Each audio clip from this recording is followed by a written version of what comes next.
Unhappily Ever Now. Would you like to introduce yourselves? Oh, well, I'm Steven.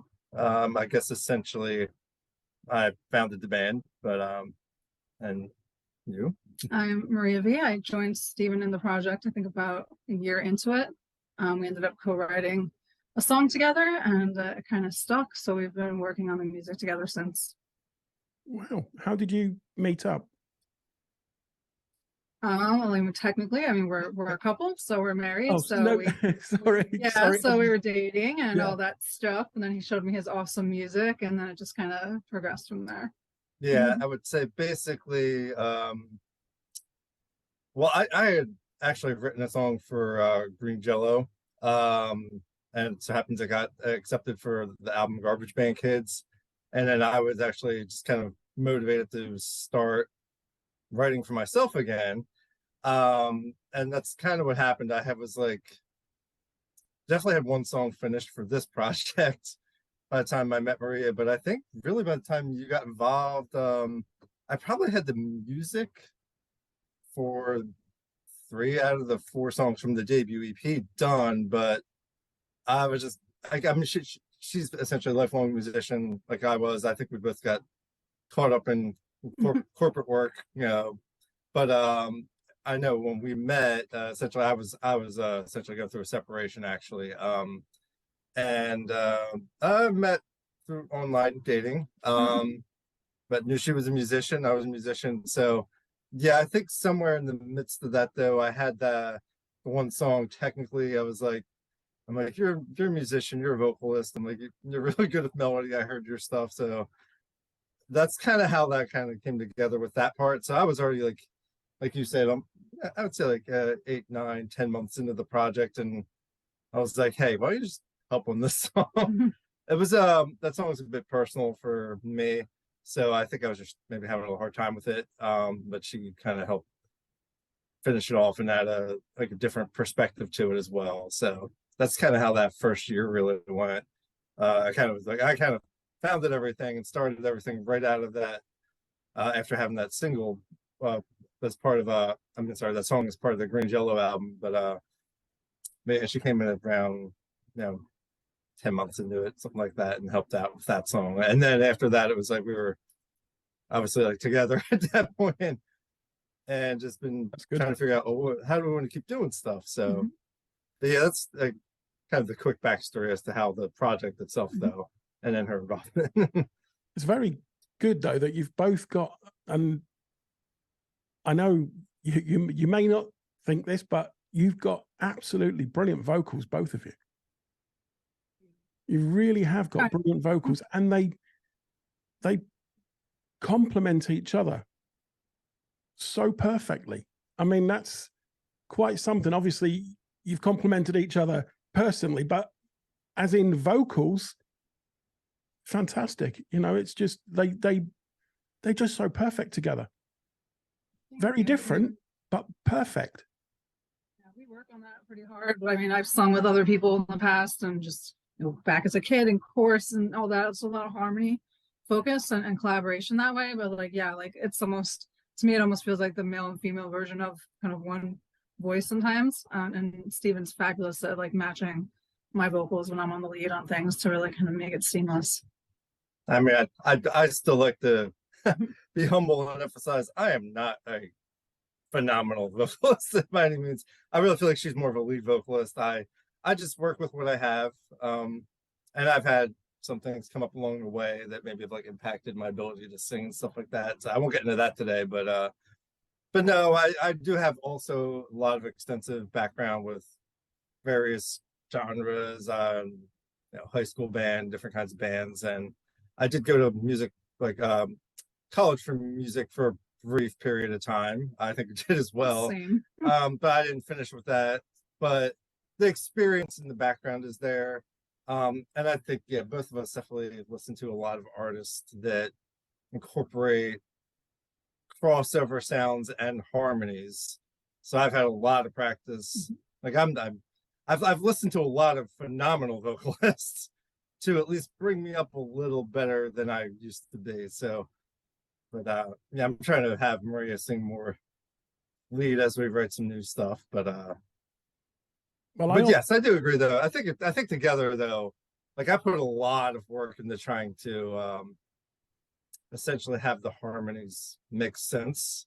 Like we know what we're doing as far as being able to hear those things. And I think we're actually after doing the newest single, Pleading, the Haunting of Scars, we really like built on each other's ideas. So it's I think it's just heading in that direction more. For me, it's actually my first time really working with anyone.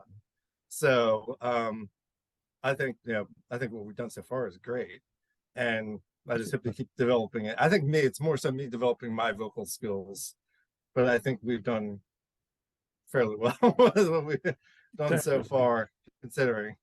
And Pleading is superb. It really is. And the video kind of reminds me, you're probably familiar with it, the painting American Gothic of the old couple standing outside the building. And somehow watching your video kind of makes me think of that. And I have no idea why, because you're not an old couple, but somehow the imagery just strikes me as that painting. And it is just such a great video. The two of us. Yeah. It's like American Gothic, but like super, super dark and kind of modern. Yeah, exactly. And it's such a great video. Who came up with that concept? It was a collaboration overall, but you found the spot, which was a blessing. Wow. Yeah, I would say overall it was definitely just kind of collaboration from everyone with different ideas. But I know finding the primary location was a little challenging, and I just happened to know it's almost like in a way some things were kind of meant to come together, because I listened to another US band, Life of Agony, who's from the Brooklyn, New York area. I've kind of listened to them like off and on over the years. I guess they're kind of one of my favorites, I guess. But I happen to know that they recorded one of videos for their recent album, The Sound of Scars, at White Hill Mansion, which is like a documented like haunted mansion in New Jersey, United States over here. And so I knew of the location. I'd been there for other events they hosted, and I don't know, between I guess between like the song title and kind of like the concept of it, and knowing Life of Agony did it with like Sound of Scars, and I was like, like the titles are similar in a way, but it's also like referencing like the haunting of scars. So like being like the mansion, like a haunted mansion kind of a situation.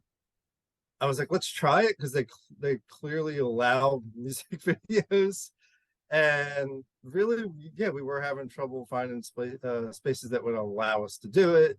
So I think I was kind of like, I know they'll let us do it. So I came in with that main concept that just kind of worked on multiple levels, and I knew they would accept us. It was just getting and communicating with various people. And I know you had other ideas for some other locations. The other one is Abington Art Center, which is an art center establishment in Pennsylvania as well. So we were aiming for things that are local that would allow us to do it, or at least close enough. So, and I think just between that and Joel from Lumber Productions, who's worked with bands like Joy Thieves, Ayatoya, and just other artists, and we've seen his work. He helped us with our first live show with some audio, video, photos, stuff like that. And we were able to collaborate with him, and his approach to it was just to bring in the darkness of the tones in the song as well, I guess. And I think just between the three of us, we were able to. I mean, I think ultimately I just let him take the lead on how it played out, but with the locations in mind, and we had some input with maybe the final tune and things like that. But it worked so well. Yeah, I mean, Joel's awesome. I mean, he flew in from Chicago. It was like an awesome couple of days, like a weekend that we took to do it. So spent one day at the mansion, next day in the woods at the sculpture park at Abington Art Center. Got to know him better too, so it was just really cool. Got to see his drone skills. So he's used the drone for some of the footage in the woods that we did, which you'll Yeah, I think you saw some of that in the current video, but there'll be a lot Yeah. more Yeah. in the upcoming video, which I'll let you talk about that. But it was just really great, and he's super creative. You know, he has a lot of experience in multiple genres and other things outside of music. So I think that really helps. And you know, we definitely have similar music tastes, so it's just really a good fit. I mean, for the track itself is already superb, and the video just complements it so perfectly. It's atmospheric, and your vocals, both of you, are emotional and just so brilliant together. I mean, everything complements itself so perfectly in that song. It really is good. We're just getting started, right? Yeah, exactly. That's a good thing. We have more to come with the song. Do you want to talk about that?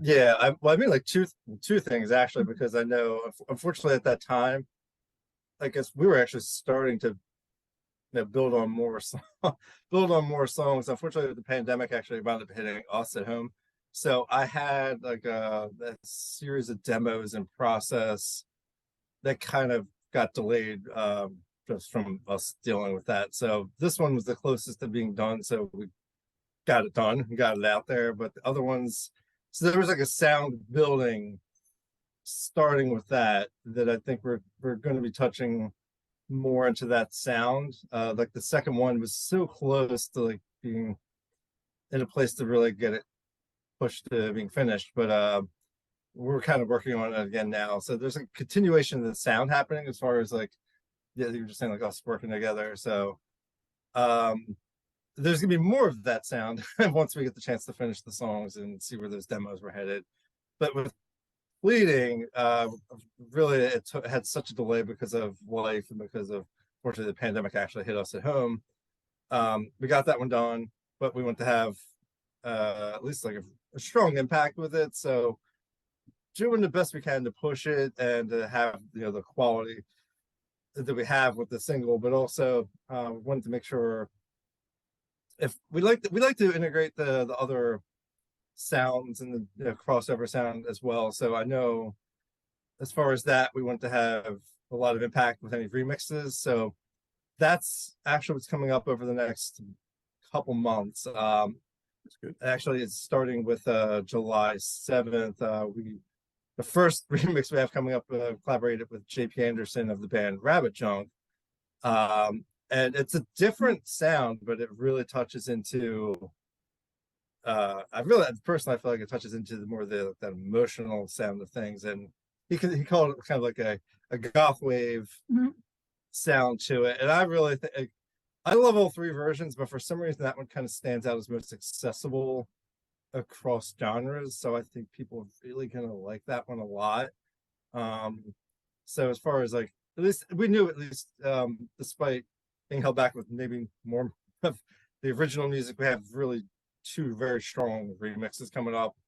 That one's gonna have that kind of sound. I think it's really gonna land well with cross genre, dark scene.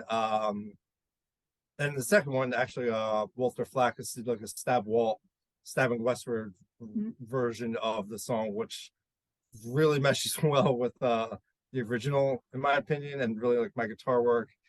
Now he was like a big influence for me anyway growing up, so to have him collaborate in that way and to kind of hear like some of that like stabbing westward kind of sound and influence that I had growing up on my own music really means a lot to me. So that one's coming in September. We're kind of having a slow build over the next few months, but that one is just, you know, it's going to be a combination of our sound and then just that old style stabbing westward sound, you know, bass and synths, heavy. They both did a great job with using our vocals and guitar work, though slightly different ways. And they both mean a lot to me in different ways as well. I just, for some reason, overall, like, I think the Rabbit Junk remix is the most accessible to a wider audience, and I think people will be able to like dance to it or just get some meaning from it. And you know, has a little bit of a rock sound, but also tapped into the synth wave kind of sound, 80s synth wave throwback kind of a sound. So I'm actually excited for that one. we're so small, it's hard for us to make an impact at the moment with our originals, but I'm glad that we have some of these, working with some really great artists over the past couple of years to have really impactful remixes of the songs, at least, that still convey our message. Just it's collaborative approach with that a different sound that we really enjoy ourselves, and we're not just doing it for the sake of doing it. We're like, we like the different genres and different sounds, and it gives us a different perspective on I guess the songs and their meaning to an extent. I think the good thing about remixes, though, that enables you to get your name really out there to a lot more people very quickly, whereas you wouldn't do that without maybe those names behind you. It can help, I think, in reaching out a little bit more to a greater audience. Do you think that helps? I think it could take a good song. Like, it could take a good song. I mean, I think good music comes down to kind of the core elements of it: the lyrics, the story, the melodies. Maybe like the key kind of melodies and other instrumentation. But when hearing that translate into other genres or cross genres, I mean, just kind of opens it to new interpretation and to just wider audiences. Like this Rabbit Junk remix, I mean, it's kind of different from JP, from his like kind of cyber industrial. That is true, yeah. That's kind of what I grew up listening to Rabbit Junk for like the last 6 years or so. We love them. We didn't know what would come out of JP, really. I guess we kind of thought it would be a little bit more on that realm, but it's really beautiful. And it definitely has that kind of retro chill vibe, but like with enough of a beat that I think clubs might like it too. So it's pretty exciting. I think also with these remixes in particular this time around, like we've really wanted to just like collaborate with people we were working with or we knew for the debut EP. This time around, though, I think there was a little more focus on like who kind of more directly meshes with our sound, and who's like just honestly a good fit. And also we're kind of limited on budget and time and stuff like that as well, just because a lot of stuff was happening. And we was like, we want to have a more focused approach, like put all this time into waiting, let's make it matter.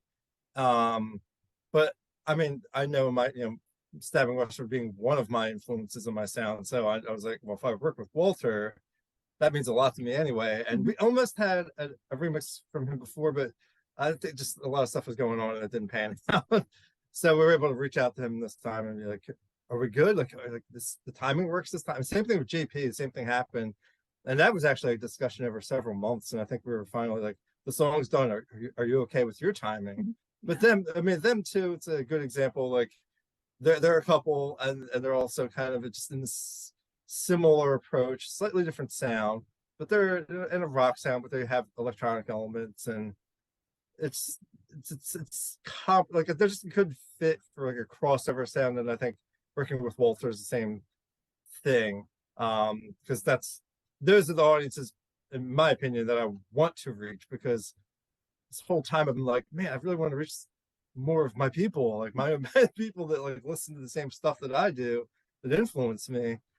And I think that's what we're able to do this time, is really like hit that right audience. Kind of like you were saying, like if we're going to have a reach, I want to make sure I'm hitting the people that I relate to, that grew up with the same influencers in music that I did personally, and then just also branching out a little bit.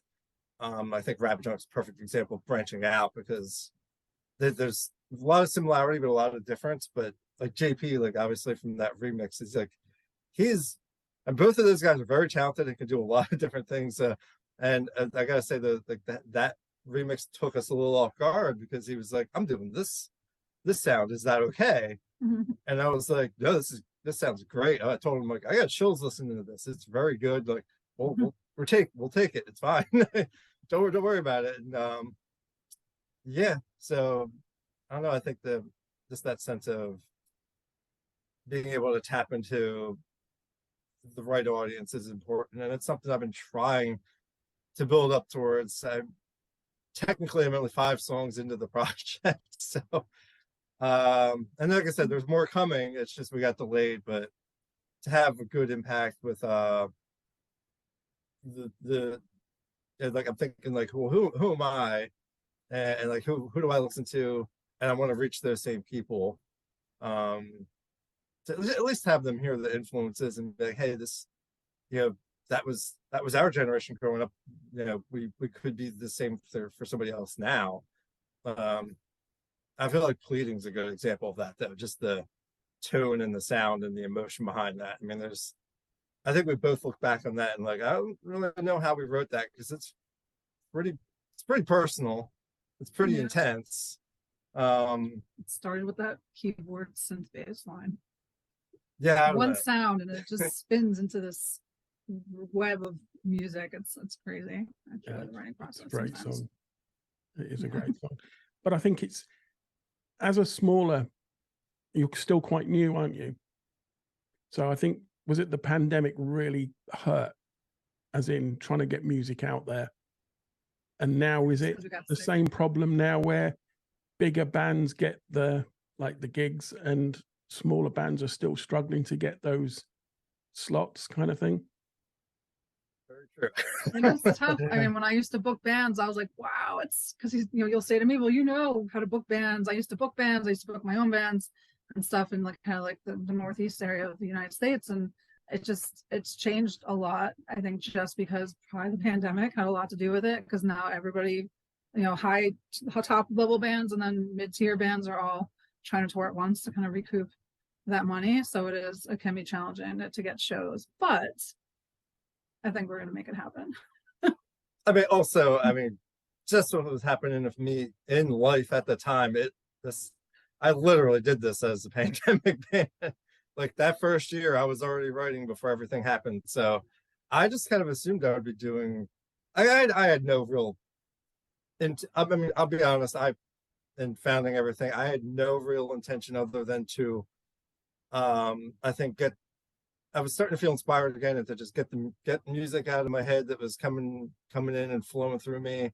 And then I had a lot of stuff happen on a personal level. So then it really just became me venting and using it as therapy. And I was just trying to just finish it and release it. I had no intentions of even doing anything like touring wise, or I really just didn't have any specific goals behind it other than kind of processing my demons, so to speak, and then putting it out there to feel some closure, I guess you could say.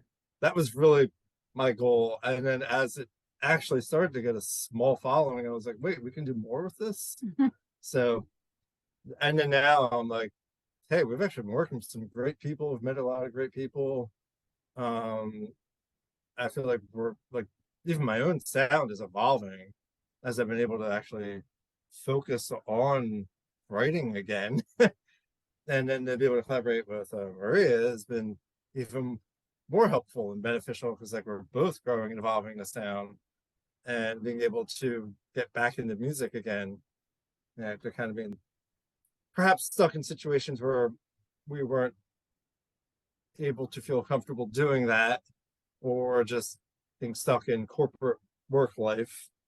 Between those two things can be really challenging to and hold you back from expressing yourself, I guess. So yeah, we're seeing the potential now to really build on it, I would say.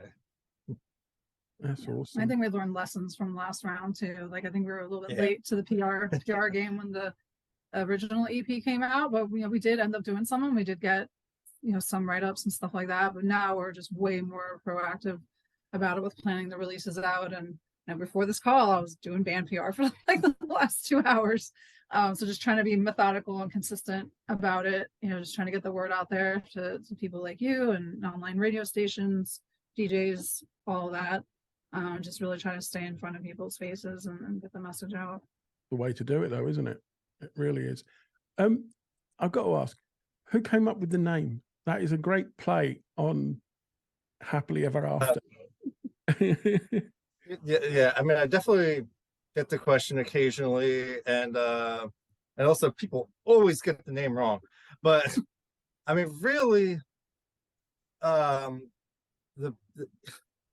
easiest way to explain it is between, let me see, 2015 to 2018, show called 12 Monkeys, which was essentially based off of the movie, which was based off of a separate short film.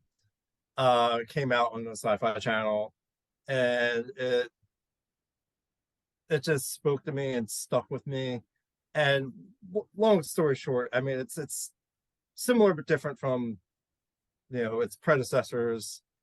And yes, there's like it's kind of ironic in a way though, because there's this sense of, you know, it involves a pandemic, and that kind of wound up being poignant by the time I was releasing the music. But it's about, I mean, it's essentially like that stuff. It's about time travel and all that, but it just wound up speaking to me because there's a lot. It's sci-fi, so there's more going on to that, and essentially having that become essentially one of my favorite shows. I took a lot on a personal level from it, and what happened, I would say, is I combined the influences that had on me, along with honestly just what I was observing in my own life and the world around me.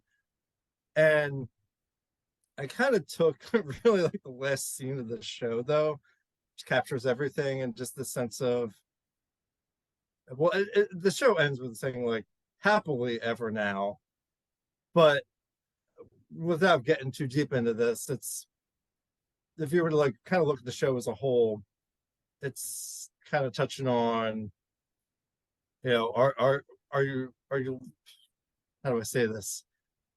The sense of trying to like remove the element of time, so we could just you know, just live in whatever moment we want, anytime, any point in time we want to, or this sense of there is a finite sense of time, there is an end. And it kind of taps into that, the sense of like, you know, what's going on in your life right now, like, you know, or I can kind of quote a little bit like, are you safe, are you warm, do you have someone next to you, or like, are you, just emphasizing the sense of, are you living in the moment right now, because it's not going to be here forever.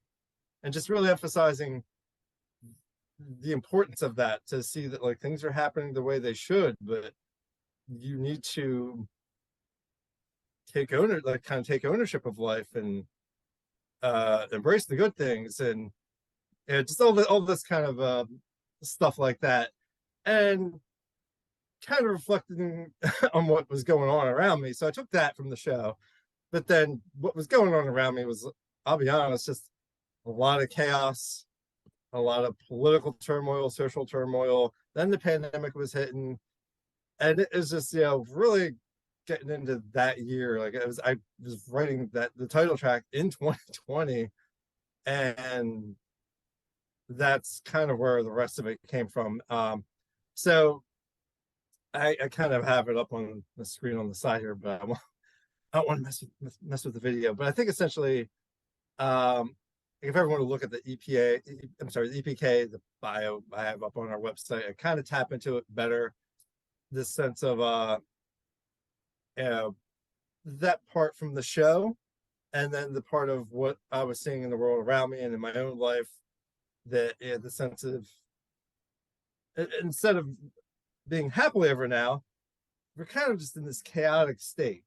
And, you know, the sense of just seeing people, and this is, you know, somewhat autobiographical, the people losing pets, jobs, partners, friends, colleagues, whatever, and people being stuck in the chaos, and with a lot of those things happening, not having a chance to say goodbye, feeling like we're all like, especially with the pandemic, like losing our sense of, like losing our place in time here, like what's going on, like it just all kind of came together. So it's a play on words, really, of that final scene of the show.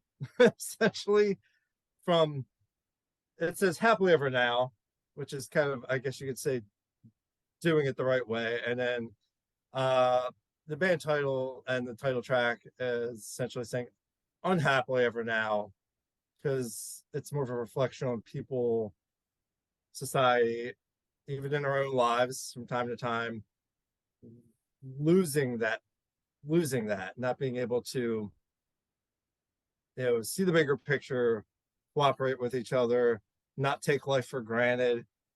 You name it. I mean, it's just kind of a broader statement. I guess it's social commentary, if that works. That's a better explanation.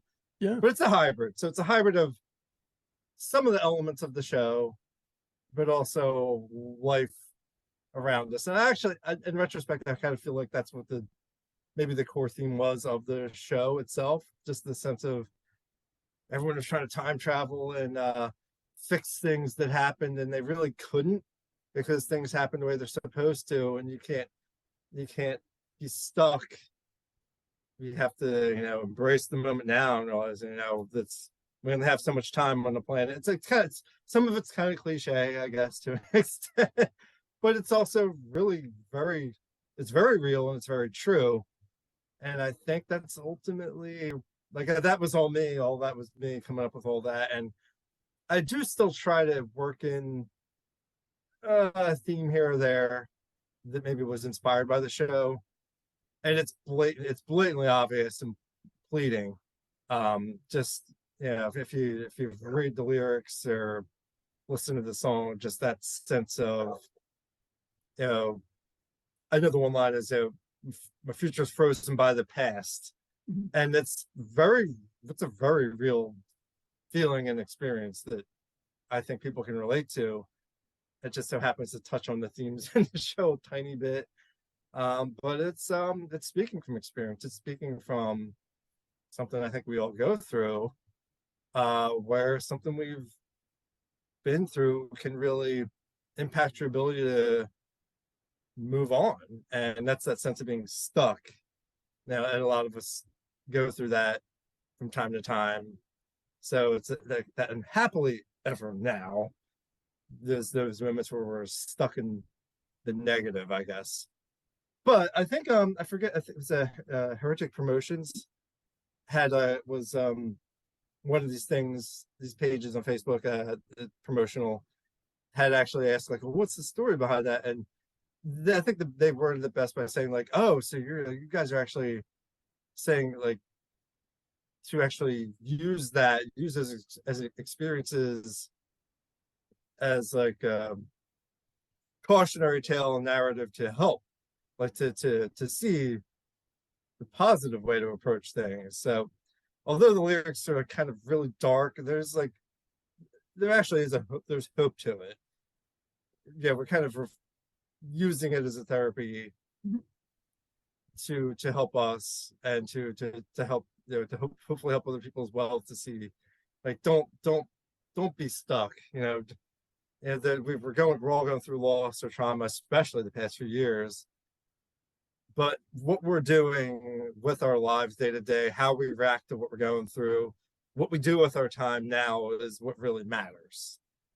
And that, in a weird way, that's something we can all come together, like that experience. We can all learn from that experience and come together. We can actually, so that sense of, like, that chaos and everything, but that I touched on with the themes is also something we're all going through, and it's something could bring us all together in a weird way. So I think it's my very deep philosophical explanation for today. But I think you've hit the nail, because I mean, the pandemic is something that all of us have experienced. Wherever we are in the world, we've all experienced it. So it's kind of, it's an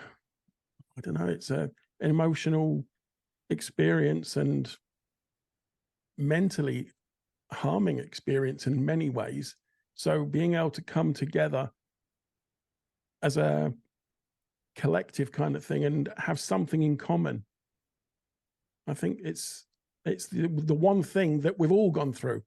No one's been immune to this. We've all gone through it. Wherever we are in the world, no matter what corner of the world, there's no one escaped that pandemic. We've all been hit by it. So what you're saying kind of gels it all together in a way. And you've got to kind of help each other and come through it. You've got to look at the positives, otherwise. Yeah, it's kind of it. It's kind of speaking about the negative experiences to see the positive. Yeah. that could be there, essentially. We've got to hope so. We've definitely got to hope so. What is next for you guys? I mean, I know you've got more songs obviously on the way. Is it going to be singles? Is it going to be an EP? I guess we have to see how things flow. We were asked a similar question recently, and Oh. I think ultimately we were talking about recently is, I mean, I have so many demos from prior to the project and also from last year before we got sick from COVID that there's like the potential that there could be enough for an album, but the real approach to things I'd say at the moment is with all the demos that had a similar sound last year. So I think maybe an EP that would include Pleading, because that was the first one, and just there's 3 or 4 demos I had that have a very similar cohesive sound. I would say that would be the next goal, but I guess we'll see, because we're still catching up in a lot of ways from everything that's been happening, and it's just been a little chaotic here on a personal level as well. But like I said, with answering someone else recently, I'd say EP is more realistic, but probably not till the end of next year. Because we have some work to do here. Yeah. But I guess you never know. I mean, I do have enough from the past, from prior to the project. If I could rework it, give it a shot, it could potentially be a cohesive 12-song album. We've also talked a lot about doing covers or doing acoustic stuff, and there just hasn't been enough time. That's just like it's ironic that's like the recurring theme with like the band and everything. It's like it's the time. Like, we didn't really have enough time to, but we're trying to do the best we can with the time we have. So, but I know at the moment at least that we do have a show that seems booked for July. Yep. July 14th, I think it is. With Cyborg and Muck, which is another band we actually played with our debut show. And it's supposed to be at Dingbats in New Jersey. This is very fresh information, so bear with us. We hope everything goes smoothly. We have to confirm everything 100%, but that is the current news we have, in addition to the 2 remixes coming out. One Rabbit Junk remix for Pleading, July 7th, and then the Stabbing Westward Stab Walt, Walter Flack's rendition is September 8th. And I guess in between we have the show that we got to confirm the full details. And I guess other than that, we're trying to work on the other song that was close to being done that we didn't finish. And the visuals. Oh yeah. There's I mean, I'm riding high on the visuals. I loved making the video and just the process of that. So we are working on some type of video for the Rabbit Chunk. It's kind of early stages, but we hope to have it ready in time when the song releases, and we want to have something visual to go along with the Stabbing Westward remix too. So I kind of feel like having that visual really kind of helps, I think, people get more engaged with it and stuff too. So, and I have to say, I mean, I know as far as your kind of back catalogue, you're quite small still, but the things you have put out, like Pleading, video, they are superb. They are really good quality. I mean, you're welcome. I mean, you must be very proud of what you've already done. You must be. Yeah, I appreciate that. And I would say we definitely are. I mean, yeah, I can't help but have a little frustration because I know how much we put into it. And it's like, I really wish this had a larger splash into the scene, but I also kind of knew what I was getting into. I know that I knew it probably wouldn't, even though we were going to push it, but I also knew that I'm fairly certain that the remixes are going to do well, and that they're at least going to convey our sound and our message. And I mean, you can't have the remixes without the original, and I think the quality of the original really stood out in the remixes. Like I can really hear it. And I think that, that's what I kind of been saying, like I'm proud of all three.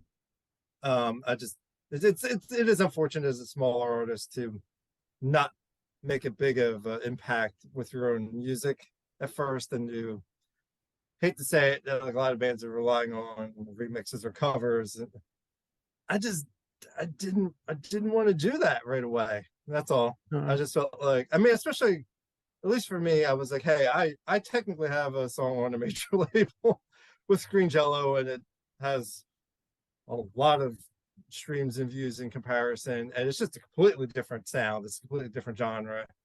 So I'd like to think like, well, I made an impact there. It's not serious. The music is not serious, but I think with something like this project where you're really putting your actual experiences into it, and it can be a little more frustrating, but I'm still proud of it. I mean, I know like just the quality jump was significant for me, especially because my vocals, I am not a lead vocalist. I own that. But I do the best of what I have, and I continue to work on it, develop it, and utilize our experience and our ability to harmonize well. And I push very hard to, first of all, push us both very hard and to push as good as we can get without sounding overproduced. As far as as far as the vocals go on that, just it wasn't overproduced, but really pushed both of us to, especially with Pleading, to really get cohesive sound at a high quality, to make most impact, I guess, with this release. And I think so. We were just talking essentially about what's coming ahead, future releases and things like that. So I think we're just going to continue to build on that, both musically and vocally. So obviously with the debut EP, it really was like 98% me, like across the board. And then when Maria came in with our Time Was Taken, she essentially was helping with the vocal melody and also some lyrics. So with the rest of the songs, it was like 100% me. But then going into Pleading, I mean, it's still currently, so Pleading was definitely all musically still me. And then vocally, I kind of just, vocally and lyrically, I kind of had a sense of like, I started it out and I knew where it was heading, but I wanted some help with it. And I was like, listen, you got to jump on this one. And here's where it's heading, but like put some thoughts into this. And just, so there was a lot of stream of consciousness that came out of that from her. It was really interesting. It was probably, we did similar things that we did on Our Time Was Taken, as far as layering the bridge vocals. I think was another thing that kind of came back into the song, the single. And so I think we're kind of heading more and more in that direction. So it happened with Our Time Was Taken, where both vocals were there, and then there was layering and harmonizing and just splitting parts out. And I would say the same thing happened with Pleading, especially in the bridge section. I think what's ironic is like we kind of flipped the roles. Like with Our Time Was Taken, she was mostly doing the verses, and with Pleading, I'm doing the verses. So I think it's just as we kind of feel things out, figure things out, things just kind of evolve that way. Like I don't think there's going to be a specific set approach, which I prefer, honestly. I feel like that she can speak she can speak to this. I don't like, there's a lot of bands, even my favorite bands sometimes, favorite artists, where it's just I'm like, oh, this sounds a lot like the other song though. Or it's nice to have a cohesive sound, but sometimes I'm like, this sounds a lot like the other song. And I try to pride myself on just going each song with kind of a fresh mindset, I guess, and not have it sound exactly the same, or or like, oh, that song part B, or and it's just my opinion, my approach to it. I don't want everything to sound exactly the same. So I feel like there's a core sound that we have, and I think we're kind of touching on that to an extent. And like I even admit it, like the other two demos I have, they have a similar sound to Pleading, but it's not going to sound like, Pleading A, B, C, D. It's not No. like that. So I think as the sound evolves, and we're going to be exploring things a bit better, a bit further with maybe who's doing what part when, vocally or melodically, using having tasteful usage of screaming. Like that's one big thing. We like a lot of genres and stuff like that, but I don't really listen to stuff that's the scream growling. Just it's a little oversaturated in the industry anyway.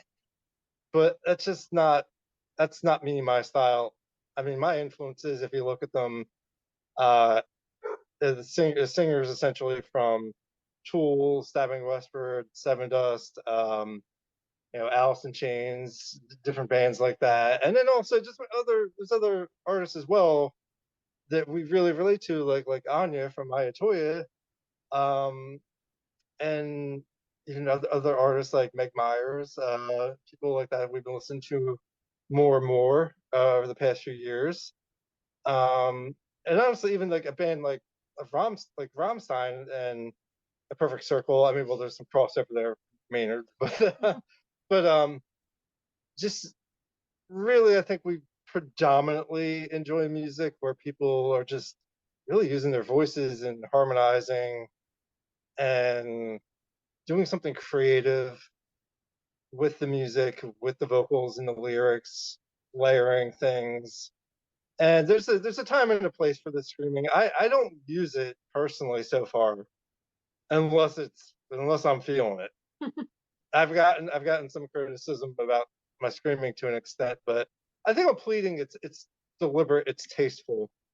And there was the same case with the EP. I screamed like twice. I mean, just like twice on the EP, but it's not out of place in my opinion. So I mean, as far as our sound, we're going to continue to like. I think like especially in the EP, and I'm glad that somebody like Joel realized this when he was doing the live recording for us. He's like, "Oh, you guys, like, you're singing, you're whispering, you're screaming, you're harmonizing, like you're doing everything." And I'm like, "That's what I want to do. I don't want to have one sound. I like the variety and the creativity with singing styles, with the writing styles. We're gonna have a core sound moving forward, but I think you know, at the end of the day, there's gonna be some variety. I know I'm adding more layers that are more synth based or piano sounds. Um, I know like the EP is kind of all over the place. It's very much like a progressive rock sound with some industrial tendencies to it, and pianos and synths and weird sounds that I put in there. Actually, I have a kalimba with distortion on it, and just like we like doing obscure things musically with some stuff like that. And I'm going to continue doing that. It's just, we're going to have our core sound, and we're going to continue to evolve the sound. Maria has definitely written music before herself, and I want to make sure we can incorporate that more and just have more. If you look at the catalog, I mean, I kind of like wrote all the music and had the lead on a lot of things. I want to see how we can blend that into her having more of a role with my vision. Essentially, it's kind of weird, I know, but I mean, I do have like a vision to what I want us to be doing. Um, but we can continue to collaborate with that and refine it and evolve it. And I think with the next song we're working on, I mean, there's like a lot of piano and synth actually. It's like surprisingly a lot of piano, but then it goes into industrial rock sound. So it's kind of, That's good. I want to just keep evolving, I guess, but have a core sound, and who's doing what is going to change a little bit here or there. I don't I know we get I actually, well, two things. I don't see us expanding into a full band anytime soon, because that's just annoying anyway. But that's a lot of logistics. Yeah, I don't know how all you keep it all together. It's like a 5-person marriage. But Complex. yeah, so there's that aspect of things. But also, I kind of like what we've been doing. And this is like a quick shout out to Dan Milligan, because I happened to phone's going off. Hopefully nobody can hear that. But Dan Milligan, I found him because of Joy Thieves. It's like a progression of things for me, where listening to Stabbing Westward, and Marcus, who was in Stabbing Westward, happened to do something with the Joy Thieves. I found Dan because of the Joy Thieves. So it's like this. I think this whole almost like a life's worth of connection happening for me here with the way that some of these things played out for me. So Dan, I'm mentioning Dan Milligan because he's been doing the drums for us remotely essentially, but he has the experience and the work ethic and the quality, and has worked with artists that just kind of mesh with what I'm trying to do, and I think our sound. And so he's been great, and I hope that we continue with that path as long as he's willing and able, because it's a good fit for us and our sound. And it's really hard to find somebody who just can kind of hone in on what you're trying to do, and Exactly who's that. in like that crossover scene. Like Dan's into all sorts of music himself, and that meshes well with us. And he's great to work with. It's like I said, great work ethic. He's a great guy. And as far as our sound, he's been kind of crucial to it right now. And him and James Scott, like together, Joy Thieves Productions, like that's when I found this really early on. I was already keeping an eye out. I was like, if I need someone to drums for me, what am I going to do? And if I need someone to do actual, official recordings of anything in production, what am I going to do? It was just right place, right time with the right people. And I'm kind of glad it went that way, because I was going through enough already in life to need to worry about one more thing. So I foresee them being involved with the sound for the foreseeable future, as long as they're still doing operations as Joy Thief Productions and offering the services they're doing. And Dan's a busy guy, but he does great work, and he's been very helpful to us. He did a couple of our remixes as well. So I think as far as the future goes with our sound and everything, I definitely want them to be a part of it. I do want us to expand like our collaborations and stuff as well. So we might have guest artists and things like that. I have no idea. We have some ideas. We've wanted other artists to do remixes as well, but everyone's busy. Which is good. It's great. Everyone's busy with music again. And we're just, if we see an opportunity, we're trying to take it, I guess, essentially. Yeah. So I think all of that, the more that we evolve, the more that everyone else evolves. I think we're starting to see that reflected in the music. And I think Pleading's a great example, because it was like, I could kind of look back on the EP and be like, I kind of wish I maybe did something a little differently. Or I wish that my vocals were as good then as they are now, but there's always the potential to reintroduce those songs. So that's something that has been discussed, but we're feeling out some ideas and some concepts of different things to introduce. And like I said, Maria, more lead on the vocals, and maybe at the very least doing some piano or synth work. If I could, I'm gonna try to up my game for July. Dingbats, we'll see how it goes today. We have our first official practice today. Oh, right, okay. Our butts and gear for going sorry. live again.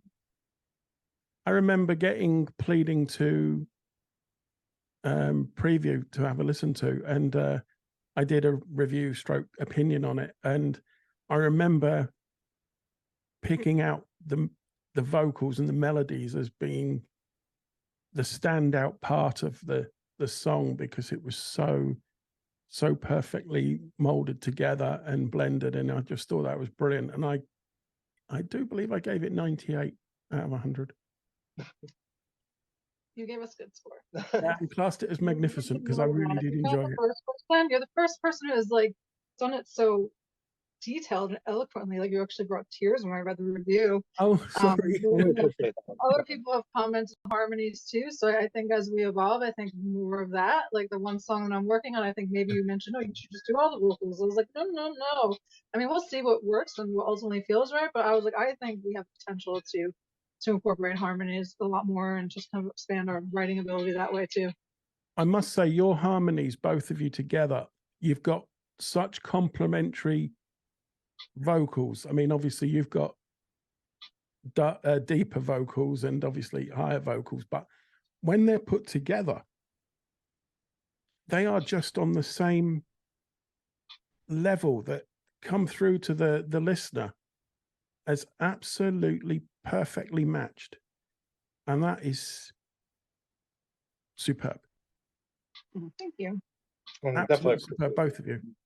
I mean, I know we definitely put a lot of work into it and push each other and the creativity and all that stuff. So it's working.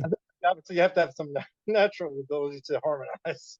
So I'm thankful we both have that from the bands and the artists we've listened to. It's just naturally there. But it does. It just. I don't know.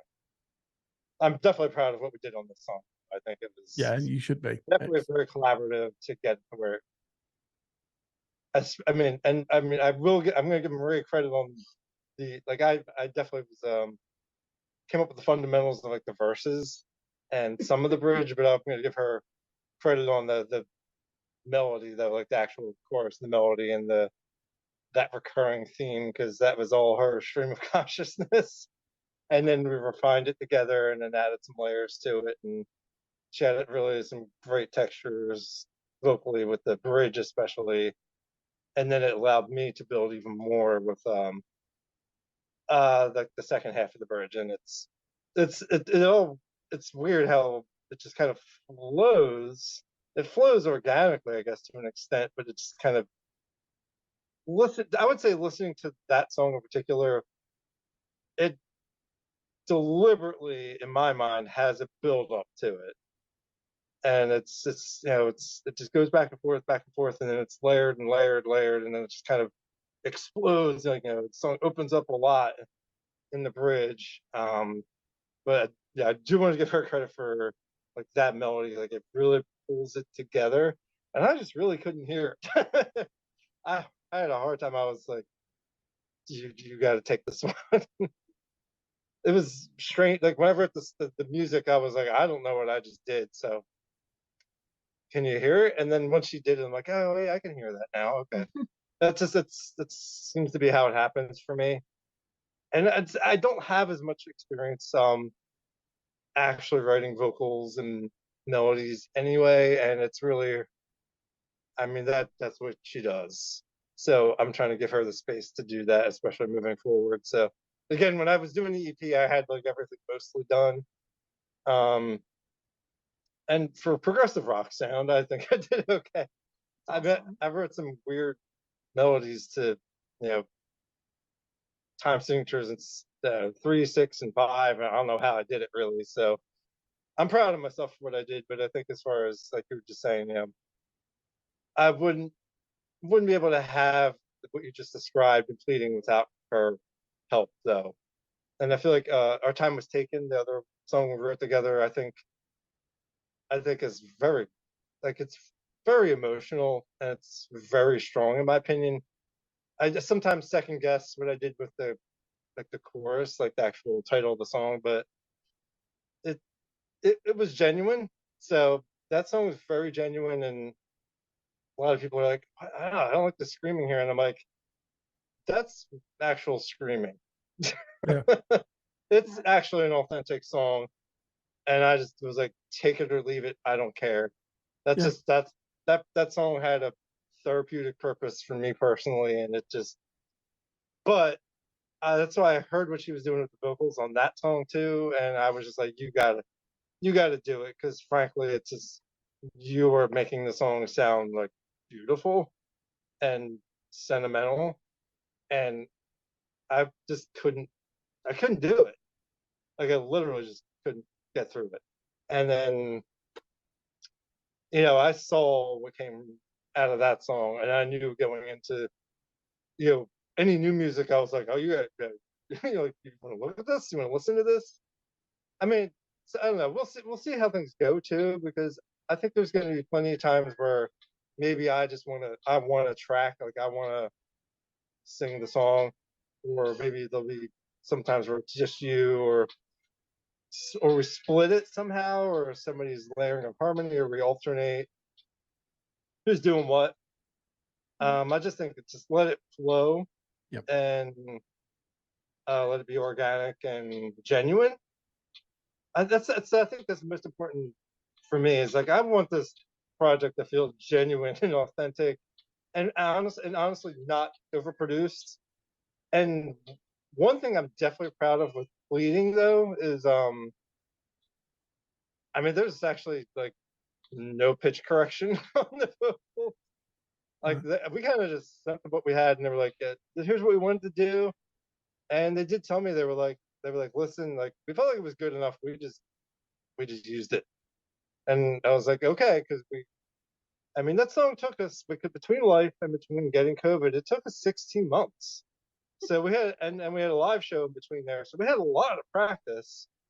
So it has organic flaws vocally, and I don't care. It's like it's really genuine, and if you listen to any of it, it's not to say there weren't like individual takes that we did, but we had to be able to do that, and it took a lot of hard work. And this, like that screaming section, like that's just legit me screaming that section.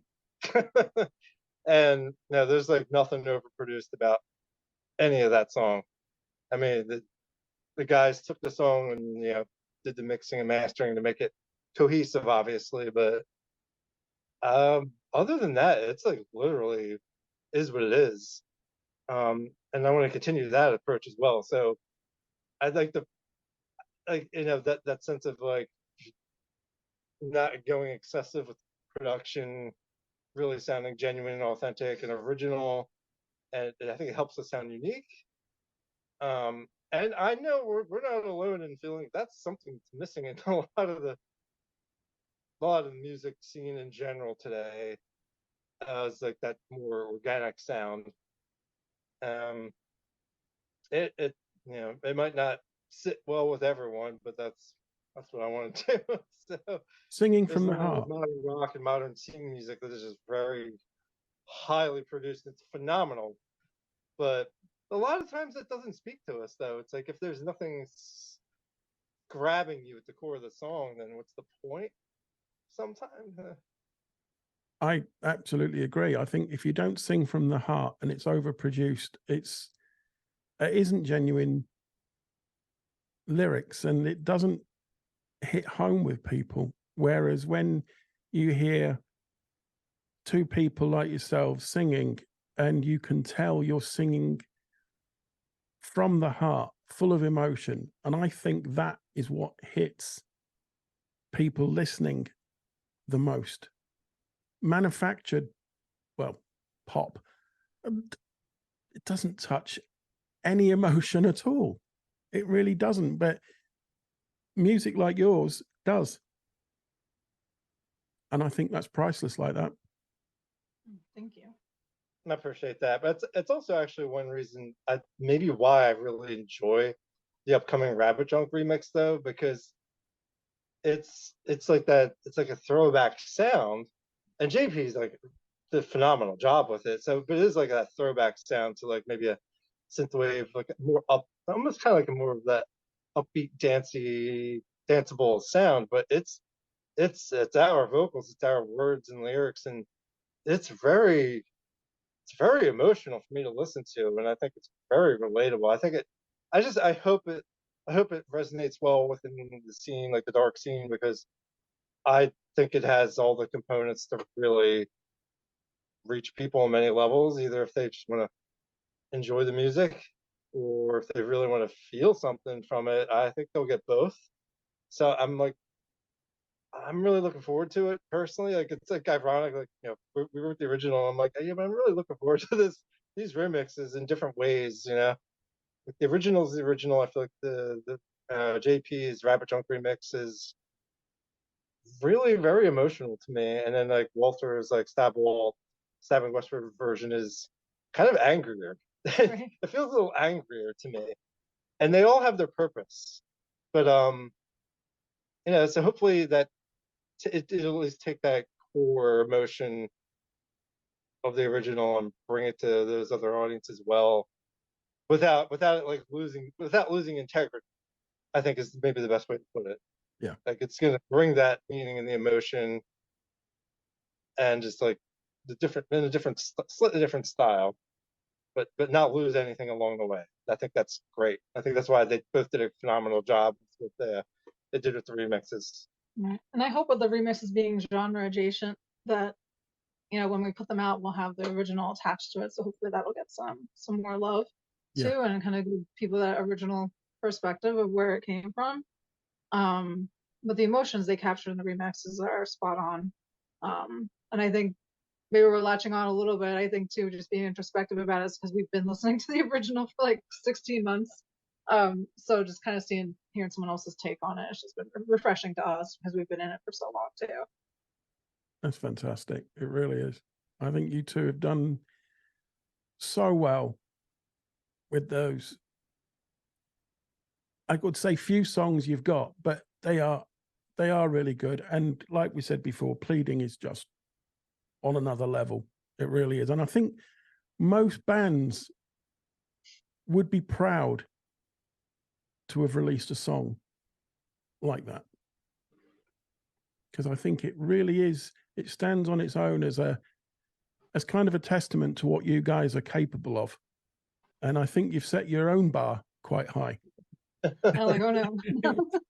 I really do think you've set your bar quite high with that. It's That's good. We're both hard workers and we push each other in different ways. Hard work paid off. Yeah. I mean, like I said, the next song, I kind of feel like it's a hybrid of the existing 5 songs.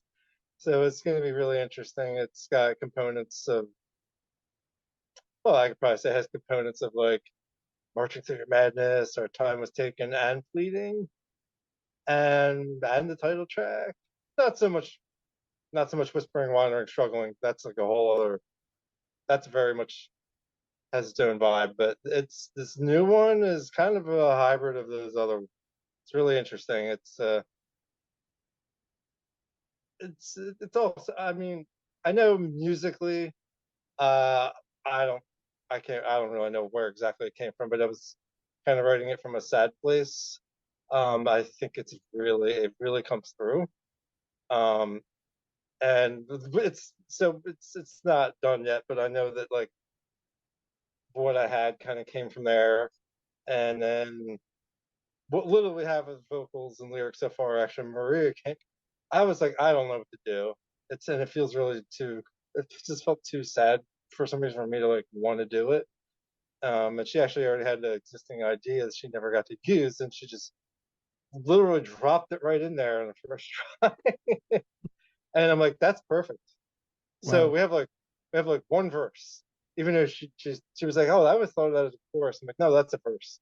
So, but I kind of came together kind of quickly. It's not remotely done yet, but I think I was able to hear what she did and rework components of the song pretty fast though. So, oh, we did send it to Dan already. I was like, here's the new one you're gonna be seeing at some point, and he's like, oh, I love this one. And I was like, thank you, I appreciate it. Like, it's not even done, so I appreciate that. So, to get feedback from other artists, we know or have been working with is great. Especially if when it's sincere like that, like, oh, I really like this one, or it is. And we sent the original Pleading and the remixes to a couple of people, and they were like enthusiastic about it. So I'm like, good, like this is good feedback, and your feedback as well was like, it's very humbling. I just want to say, like, I really appreciate that because we definitely did put the hard work, the experience, and the sentiment and the life experience into Pleading, and I could hear it was I could hear personally that it was on another level. Um, I just yeah, I don't know. It's kind of weird being on this side of things. I just kind of wanted to get it out of my head and just get it out there. I do. There's a part of me though that does really hope that I grew up with Stabbing Westward as like my rock and dark scene kind of band, and that got me through a lot.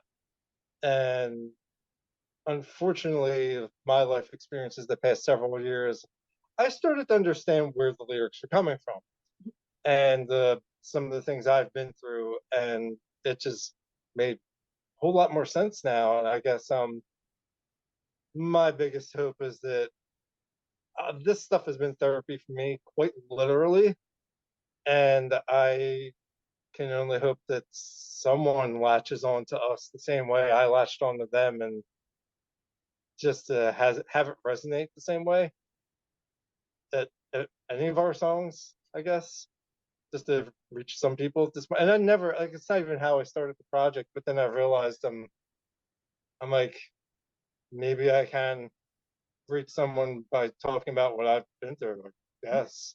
And I think that really it did come to a head with Pleading for both of us, I would say.